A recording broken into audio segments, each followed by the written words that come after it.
to change the world. Build something that makes people go, problem is, you'll be flying blind. You build product on one end, results come out the other, but in between is a massive black hole. That's why we built Amplitude. It gives you a whole new understanding of customer behavior, predicts outcomes, and adapts experiences to drive world-changing results. You want to change the world? Now you can.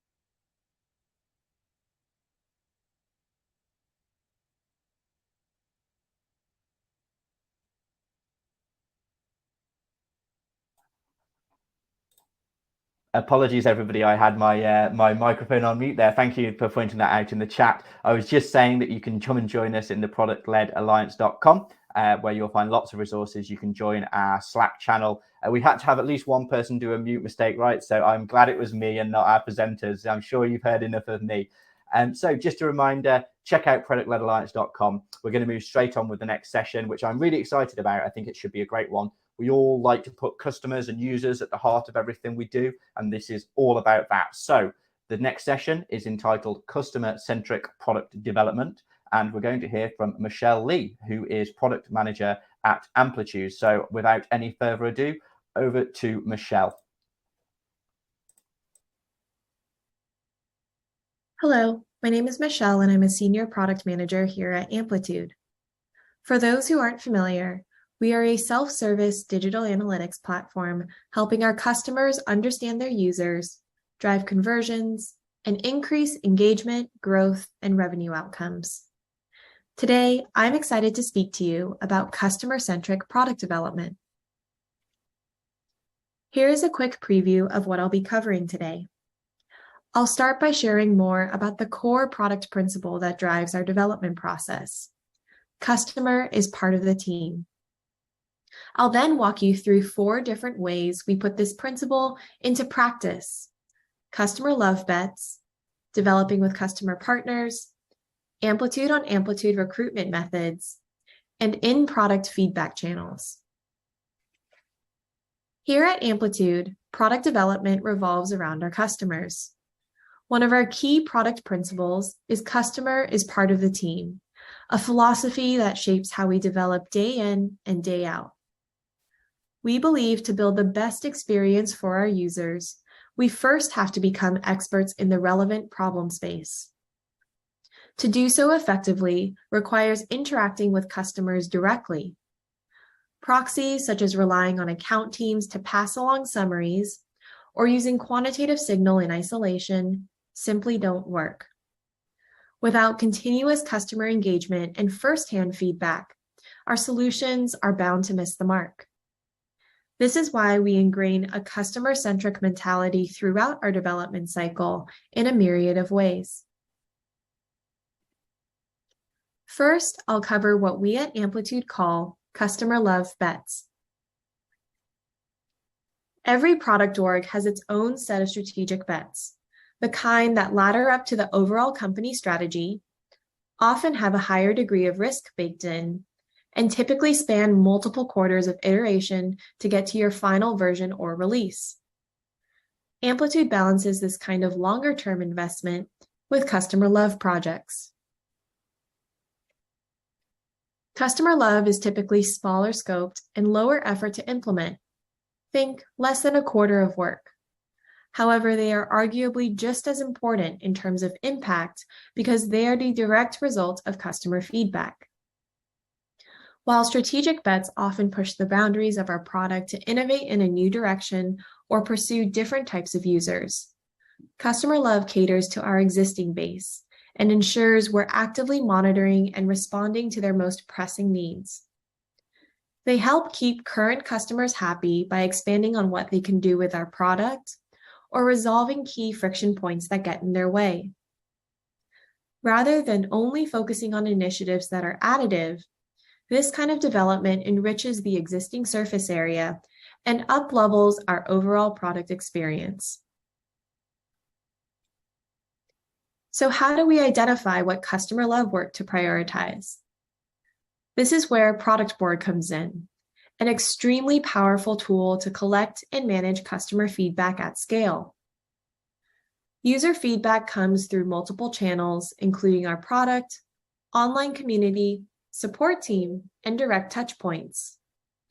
We triage and organize every Product Board note that comes through, which enables us to effectively synthesize themes across our product and align on what to build next. Given we have hundreds, if not thousands of submissions to manage, Product Board makes it easy to sort requests by a metric called User Impact Score. This score integrates both the criticality of the ask and the number of customers who have experienced the same problem. Tactically, this is the number of people who have requested a feature or expressed a need that would be solved by it, weighted by how important it is to them. This weighting is important so that we can differentiate between a feature that may have been requested by 10 customers, but is a nice to have with relatively low impact, versus a more significant request that was submitted fewer times, but is absolutely critical for unlocking value. Each planning cycle, for us, it happens on a quarterly basis. We use Product Board to prioritize our upcoming suite of customer love items. As an example, from earlier this year, we shipped a set of funnel-based improvements that were a direct reflection of the top submissions over time. We saw that there were frequent requests from our users for 3 specific improvements to funnels capabilities. Though we supported unique user conversions at the time, users expressed they also wanted to analyze total conversions through the funnel.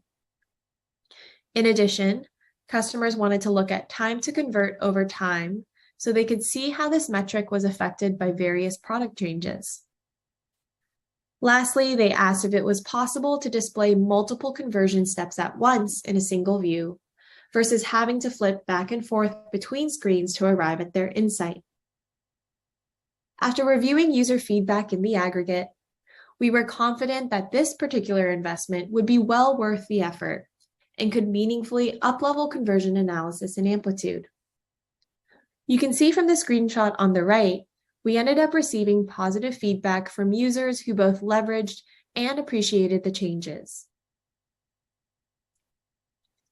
I'll take this opportunity to share a best practice that has made customer love much easier to accomplish.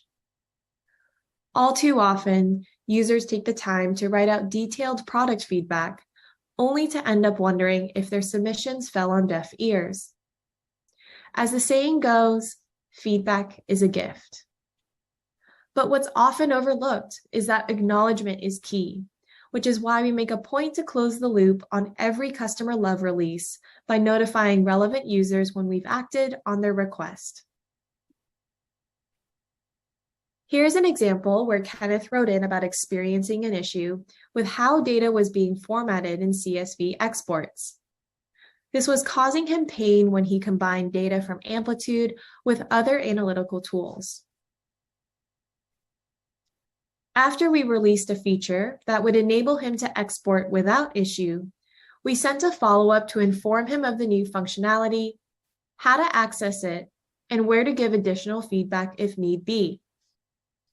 Not only have users shared that they appreciate this level of follow-through, we find it also makes them more likely to continue giving feedback in the future.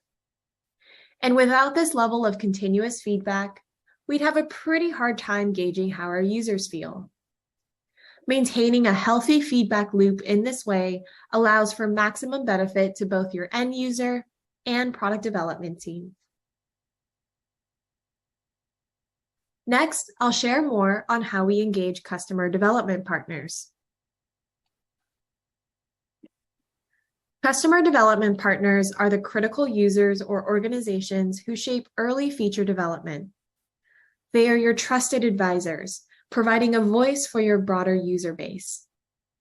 We actually engage customer partners at multiple points in our development process. First, when we embark on a new strategic bet, we often start off with a generative research sprint in discovery mode to deeply understand user needs and current pain points.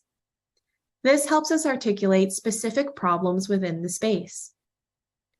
We cast a wider net upfront to speak to a greater number and more diverse set of users, leveraging these early calls to determine who is both willing and well-suited to be a development partner along the way. You'll see why this matters when I expand on what makes a great development partner. Later in our development cycles, we engage partners again when we launch evaluative research sprints in delivery mode. This is where we get the actual product in front of customers to use and respond to.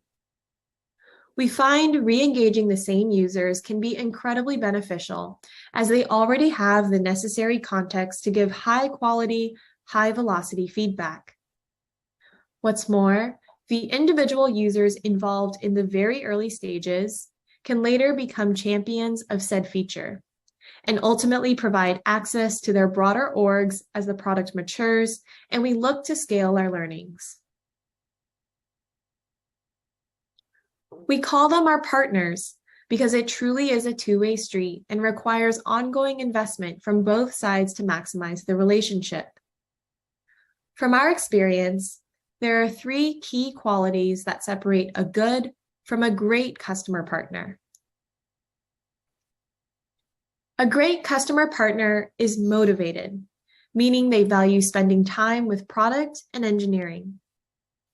Each research or feedback call is an hour taken out of their work week, but it's an hour that's more than well spent when thought of as an opportunity to connect with the product team and give input that will impact their future product experience.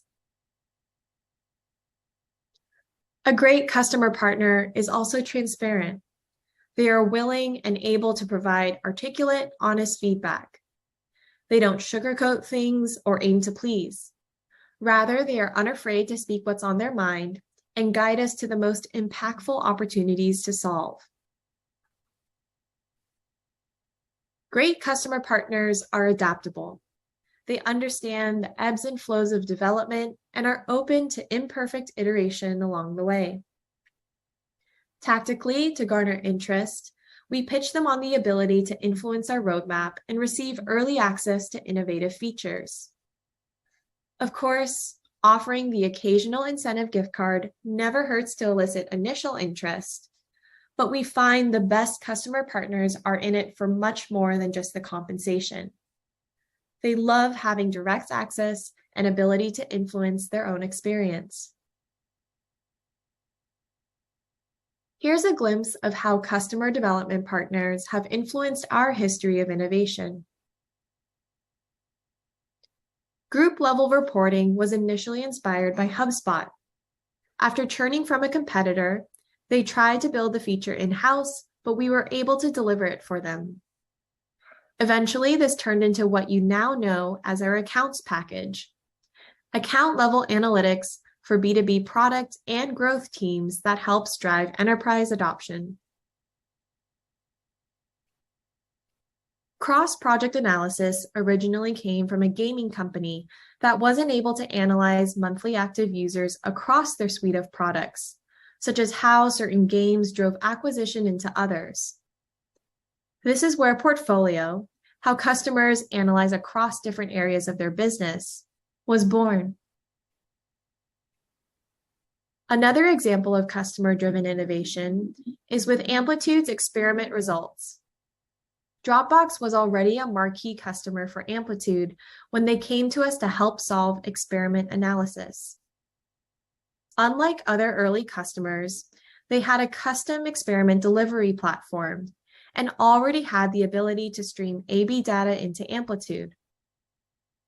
Because of this, we built experiment results, which enables product teams to get self-serve, data science level analysis while keeping their underlying feature delivery infrastructure.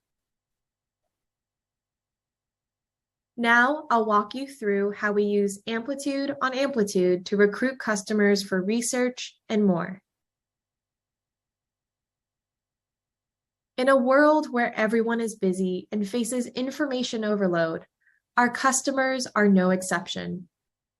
This is why it's so important to optimize how users engage with us and make each touchpoint as frictionless as possible. At Amplitude, one main lever that allows us to streamline customer product-related interactions is by using Amplitude on Amplitude for recruitment efforts. Have you ever sent a mass email campaign to a group of users asking them to sign up for research calls, only to be answered with crickets? You follow up, patiently hoping for a response, to be greeted yet again by silence. After experiencing this one too many times, we decided to take a new approach and instead use a combination of Amplitude, UserFlow, which is an in-app engagement platform, and Mixmax, an email calendar automation tool to meet users where they already are, our product. The first step here is to use Amplitude to target your desired group of users based on specific behavioral criteria. For example, we recently wanted to get feedback on usability of a new alpha chart capability. So we built a conversion funnel to identify the users who had dropped off after trying the functionality, as this signaled friction during their attempted analysis. This gave us a pool of users to follow up with a prompt that we had noticed they tried the feature, and we now wanted to learn how to make it more valuable for them. Here's another example where we wanted to identify power users to speak with and better understand how they graduated from basic to advanced analysis. We started by defining power usage as the top 10% by chart edit and save behavior. We then used the relevant thresholds in tandem to define a power user segment that we could target for research purposes. Once we determined our user group in Amplitude, we created a simple in-app user flow queue that prompts the user with a Mixmax calendar link and a preview of the topic at hand. You can see an example of this in the bottom left corner of this screenshot here. All users have to do is click the sign-up URL, pick a time slot via Mixmax that works for them, and voila, we have a call on the books. This recruitment tactic has been well received, with customers highlighting just how easy it is for them to respond and schedule time with us. And by lowering the bar for users to say yes, we have seen recruitment response rates meaningfully increase, a win-win scenario. Last but not least, I'll share more on our use of in-product feedback channels. This lever has been particularly useful for staying close to our customers, especially when we can't chat live because the target audience is large. In-app feedback surveys tied to tools like UserFlow. For any major feature release, we add a Give Feedback button that's connected to a simple one-question survey where users can share the good, the bad, and everything in between. Because the call to action is tied to a specific feature or workflow, we know exactly what the commentary is related to and can easily accumulate and organize feedback over time. Adding user-friendly in-app feedback outlets helps users feel that our product team is always within reach and has been a powerful mechanism to keep learning and adapting to customer needs.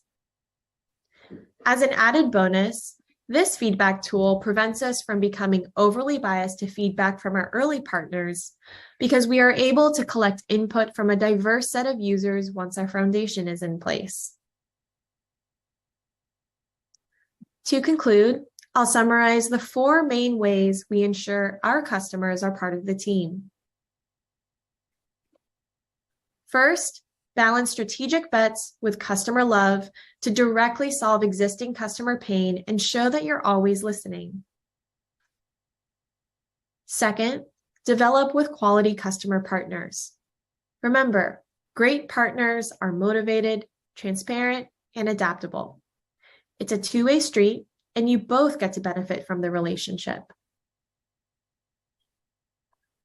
Third, use Amplitude to identify and target the right set of users. Once you have your cohort, meet them in product with streamlined queues and scheduling methods that make it dead simple for your customers to engage. And last, make it a habit to embed feedback surveys to continuously collect async, feature-specific feedback once you've released at scale. This keeps your users close, no matter how large the audience. I hope this has been helpful. I'm always happy to continue the conversation elsewhere, so please reach out if you have any comments or questions. Thank you. And thank you, Michelle. That was a really interesting presentation. I enjoyed that a lot. Lots of useful tips in there, and I'm sure anyone in the audience will have got at least something from that, if not a lot. It was really, really interesting. So thank you for taking part, Michelle. It's really great. So we're going to move on to the next session shortly. Just to let you know that this is going to be something a little bit different. So the next session is actually the announcement of the winners of the PLA Awards 2022. So a really exciting one. We're looking forward to letting you all know who's won this year. So do be sure to join us in the next session to find that out. I'll look forward to seeing you there. Thanks very much. Bye.